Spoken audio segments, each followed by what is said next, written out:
नमस्ते। दिल्ली के जो सीएम श्री स्कूल्स हैं, जहां बहुत ही बेहतरीन शिक्षा का मौका मिलता है, वहां एडमिशन को लेकर ना अक्सर बहुत सारे सवाल रहते हैं। तो आज हम इसी पूरी प्रक्रिया को एकदम आसान भाषा में समझने वाले हैं। अगर कोई इस शानदार मौके का फायदा उठाना चाहता है, तो ये जानकारी उनके लिए बहुत ही जरूरी है।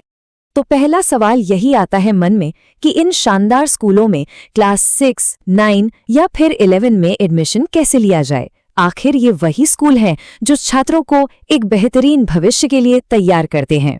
और हाँ, ये भी होता है कि एडमिशन प्रोसेस, कौन अप्लाई कर सकता है और ज़रूरी तारीखें क्या हैं, इन सब को लेके बहुत कन्फ्यूजन रहता है, क्योंकि सारी सही जानकारी एक ही जगह पर मिलना थोड़ा मुश्किल हो जाता है ना। लेकिन अब फिक्र की कोई बात नहीं है। आपका स्वागत है शिक्षा क्षेत्र में, जो है आपका लर्निंग पार्टनर। यहाँ हम शिक्षा से जुड़ी हर मुश्किल जानकारी को आपके लिए सरल और आसान बनाते हैं। तो चलिए तैयार हो जाइए। अगले कुछ ही मिनटों में हम एडमिशन का पूरा प्रोसेस स्टेप बाय स्टेप एकदम साफ साफ समझने वाले हैं, ताकि आपसे कोई भी ज़रूरी बात छूट ना जाए।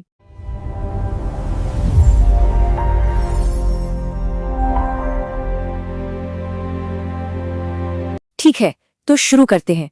हमारा पहला सेक्शन है एडमिशन का पूरा प्रोसेस, मतलब शुरू से लेकर आखिर तक क्या क्या करना है। सबसे पहले और सबसे जरूरी बात एलिजिबिलिटी, यानी कौन अप्लाई कर सकता है। देखिए, नियम बहुत सीधा है। अप्लाई करने के लिए स्टूडेंट को दिल्ली के ही किसी स्कूल से अपनी पिछली क्लास पास करनी होगी। मतलब क्लास 6 में एडमिशन के लिए 5th, 9th के लिए 8th और 11th के लिए 10th दिल्ली से ही पास होना जरूरी है। अब आते हैं सबसे जरूरी हिस्से पर, तारीखें। इन्हें तो कहीं नोट कर लीजिए। एप्लीकेशन 27 फरवरी से शुरू हो चुकी हैं और 12 मार्च इसकी आखिरी तारीख है। क्लास 6 और 9 का एग्जाम मार्च के आखिरी हफ्ते में होगा और क्लास 11 का एग्जाम मई के आखिरी हफ्ते में। और सबसे अच्छी बात यह है कि पूरा का पूरा एडमिशन प्रोसेस 30 अप्रैल तक खत्म हो जाएगा। तो ये जो पूरा एडमिशन का सफर है ना, ये बस इन 4 आसान स्टेप्स में बटा हुआ है। सबसे पहले अपनी एलिजिबिलिटी चेक करें, फिर ऑनलाइन अप्लाई करें, उसके बाद अपना एडमिट कार्ड डाउनलोड करें और आखिर में पूरी तैयारी के साथ एंट्रेंस टेस्ट दें। सिंपल। अच्छा, ऑनलाइन फॉर्म भरते समय कुछ बहुत जरूरी बातों का ख्याल रखना है। आपके पास एक चालू मोबाइल नंबर होना ही चाहिए। क्लास 6 के लिए अप्लाई करने वालों को 2 स्कूल चुनने होंगे और क्लास 9 और 11 वालों को 3 स्कूल चुनने का ऑप्शन मिलेगा। चलिए अब अगले सेक्शन पर चलते हैं और ये देखते हैं कि अलग अलग क्लास के लिए एग्जाम का पैटर्न आखिर होगा कैसा। इसको समझना बहुत जरूरी है ताकि तैयारी की सही स्ट्रैटेजी बन सके। देखिए, एक बहुत ही इंपॉर्टेंट नियम है नेगेटिव मार्किंग का। अच्छी खबर यह है कि क्लास 6 के लिए कोई नेगेटिव मार्किंग नहीं है। मतलब हर सवाल का जवाब बिना डरे दिया जा सकता है। लेकिन क्लास 9th और 11th में हर गलत जवाब के लिए 1/4 यानी 1/4 मार्क कटेगा। तो यहाँ बहुत संभल कर जवाब देना होगा। एक और जरूरी बात, एग्जाम की भाषा क्या होगी।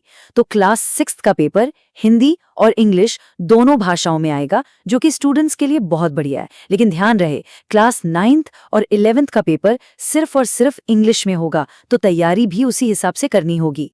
तो क्लास 6 का एग्जाम पैटर्न कैसा है? कुल 75 सवाल होंगे और टाइम मिलेगा 150 मिनट, यानी हर सवाल के लिए लगभग 2 मिनट का समय, जो कि काफी अच्छा है।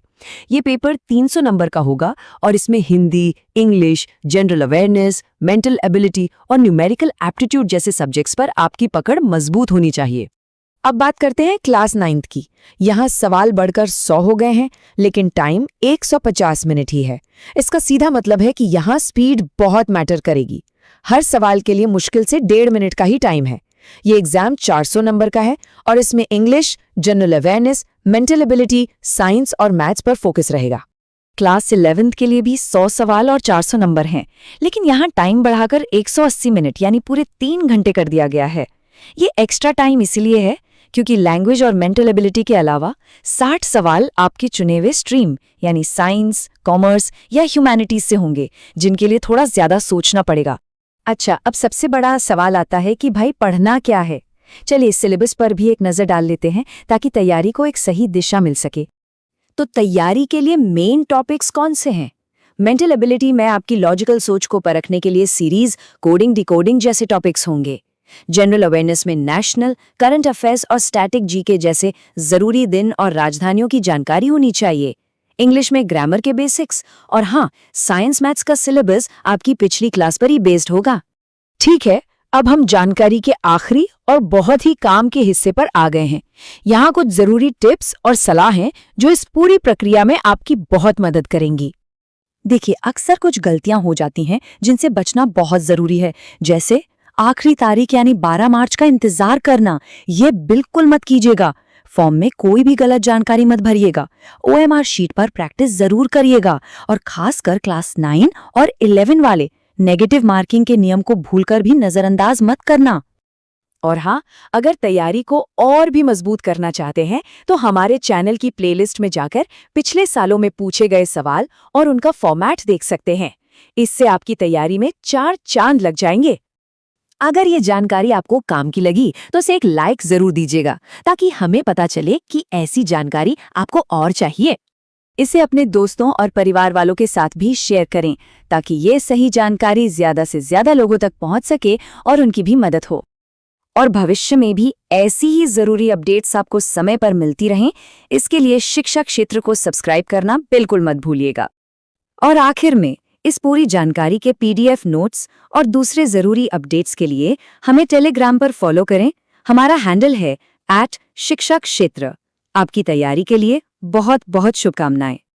पढ़ पढ़ कर हो गया है अब तो बुरा हाल, पर करना है हमको अब कोई कमाल। शिक्षा क्षेत्र जो आ गया है मेरे जीवन में, ये बन गया है जीवन के मेरी अब ढाल। पाना है अब अपने लक्ष्य को, रोकने की ना किसी में है अब कोई मजाल। पाना है अब अपने लक्ष्य को, रोकने की ना किसी में है अब कोई मजाल।